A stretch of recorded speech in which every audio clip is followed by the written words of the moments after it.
டோய் சொல்லுங்களே.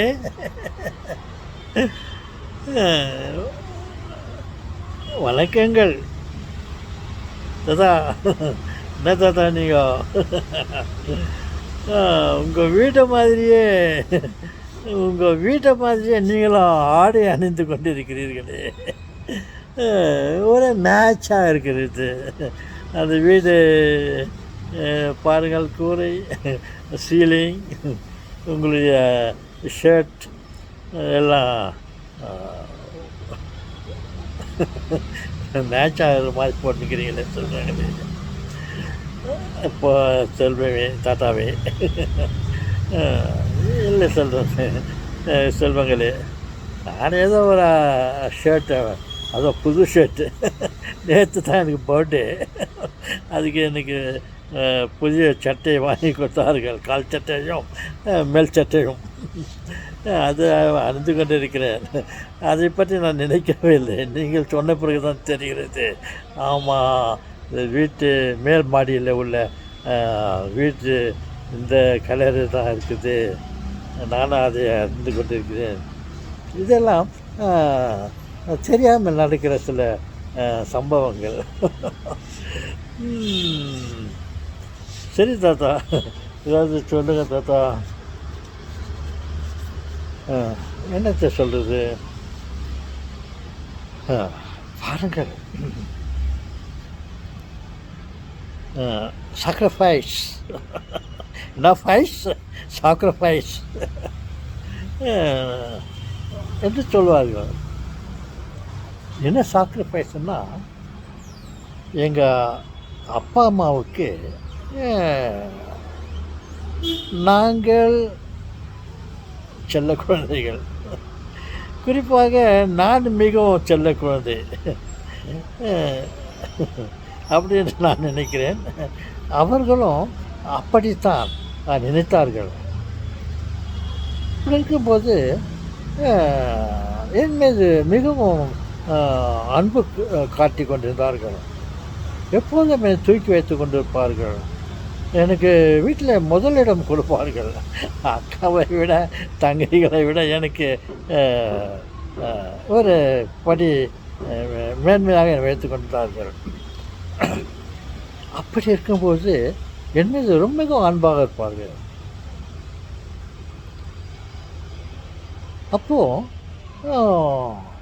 அதே சமயத்தில் அவர்களுக்கு என்னை ஒரு சிறந்த மனிதனாக வளர்க்க வேண்டும், இந்த நாட்டுக்கு, இந்த வீட்டிற்கும், இந்த நாட்டிற்கும் அவன் மிகவும் உபயோகம் உள்ளவர்களான மகனாக இருக்க வேண்டும் என்பதற்காக என் மீது இருந்த அன்பை சாக்ரிஃபைஸ் பண்ணிவிட்டு, இவன் மீது நம்ம அன்பை செலுத்தி கொண்டு இவனை ரொம்ப செல்லம் கொடுத்து வச்சுருந்தா, இவன் ஸ்கூலுக்கு போனான்னாக்கா எங்கன்னா போய் விளையாண்டு இருந்துட்டு சரியாக ஸ்கூல் முடிச்ச பிறகு வீட்டுக்கு போகிறான். இவன்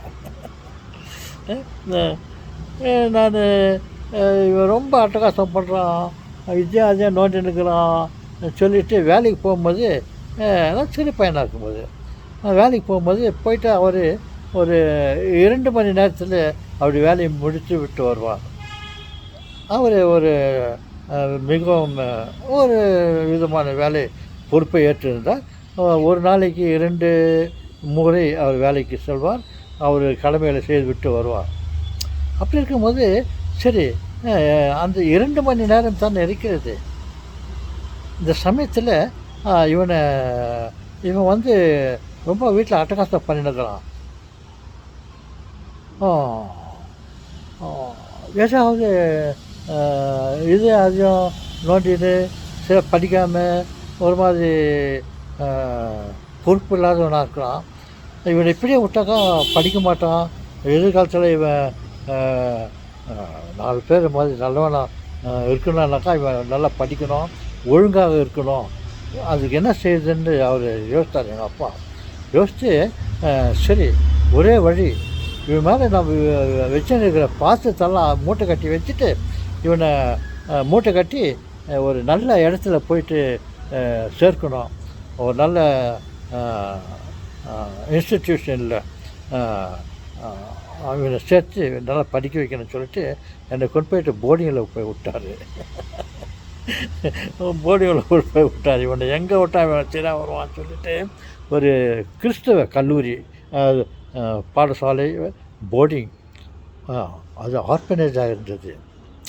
இருந்தாலும் பரவாயில்லை, அவனை போய்ட்டு அங்கே சேர்த்துட்டு ஒரு கட்டுப்பாடோடு நேரத்துக்கு படிக்கணும், நல்ல முறையில் அவன் படித்து தேர்ச்சி பெறணுன்றதுக்காக அவர்கள் என் மேல் வைத்திருந்த அன்பையும் ஆசையும் சாக்ரிஃபைஸ் பண்ணிவிட்டு என்னை போயிட்டு அந்த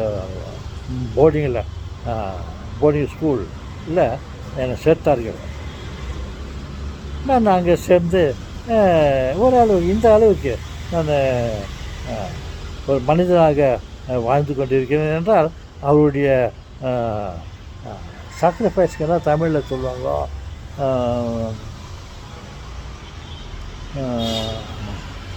ஓகே இப்படி தான் வச்சுங்க. தங்கள் ஆசையை கட்டுப்படுத்தி கொண்டு என்னை போயிட்டு அந்த போர்டிங்கில் 4 வருடங்கள் நான் அங்கே தங்கியிருந்து படித்து விட்டு சிறப்பாக ஒரு நல்ல பையனாக ஒரு நல்ல கடவுள் பக்தி உள்ளவனாக, ஒரு வீட்டுக்கும் நாட்டுக்கும் ஒரு பொறுப்புள்ளவனாக என்னை உருவாக்கி என்னை கொண்டு வந்தார்கள். பாருங்கள், வீட்டிலே எனக்கு ஒரு நல்ல இடத்தை கிடைத்தது. அதே போல் தான் நான் நாட்டிற்கும் நல்ல உழைக்கக்கூடிய ஒரு வகையில் எனக்கு வந்த உடனே மைக்ரோ தொழிற்சாலையில் ராபர்ட் பாஷில் வேலை கிடைச்சிச்சு. எனக்கு ஒரு நல்ல அழகான மனைவி மட்டுமல்ல, அறிவான மனைவியையும் கொடுத்தார். வீடு வாசல்களை எல்லாம் கொடுத்து என்னை இந்த நிலைக்கு கொண்டு வந்ததற்கு அடிப்படை என்னவென்றால் சாக்ரிஃபைஸ். அவர்கள் என் மீது வைத்திருந்த அன்பையும் ஆசையையும் மூட்டை கட்டி ஒரு இடத்துல வைத்து விட்டு அவர்கள் என்னை போர்டிங்கில் மரத்தில் சேர்த்து விட்டார்கள். நான் அங்கே போய் சந்தோஷமாக தான் இருந்தேன். ஆனால் இவர்களும் சந்தோஷமாக இருந்தார்கள் என்று சொல்வதற்கு இல்லை. தன் மகனை அந்த மாதிரி ஒரு இடத்துல போய்ட்டு அவனை விட்டுட்டோமே, வீட்டில் இல்லையே சொல்லிட்டு கவலைப்பட்டு கொண்டே இருந்தார்கள். இருந்து என்னை ஒரு நல்ல மனிதனாக இந்த நாட்டுக்கு ஒரு நல்ல மனிதனாக என்னை வளர்த்தார்கள் என்றால் அவருடைய இன்னும் எனக்கு அந்த தமிழில் அந்த வார்த்தை வரல பாருங்க.